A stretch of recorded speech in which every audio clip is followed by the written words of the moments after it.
You were just talking a few minutes ago a little bit about some of the modalities. And so I'm wondering briefly just a little bit more maybe about image transformation and some of the other types of therapy that you do besides EMDR for the trauma work, and maybe where I could find out more information, because I know we don't have time for you to go in detail through all of that. Okay. All right. So let me break those down, the ones that I use typically. First of all, EMDR, the initials stand for eye movement desensitization and reprocessing. I know that can sound like a pretty cumbersome title, and even the original developer, Francine Shapiro, admitted one time as I was in conference with her, she wished she'd named it something else that was a little less awkward, but that's what she landed on: eye movement desensitization reprocessing.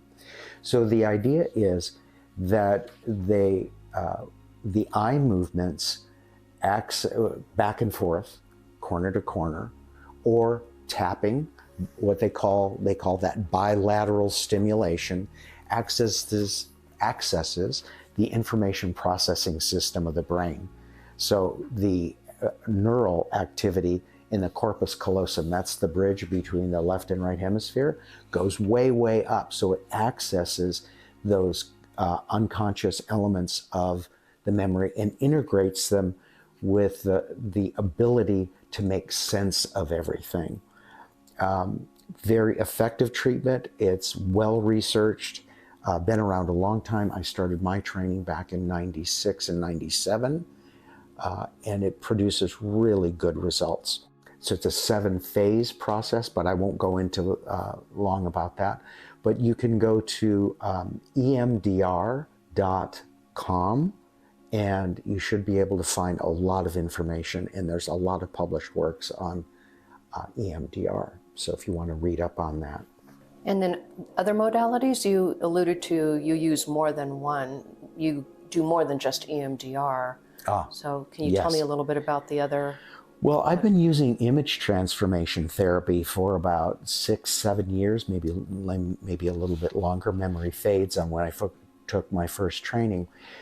The thing that I really value about image transformation, it's a very gentle breath and visualization technique.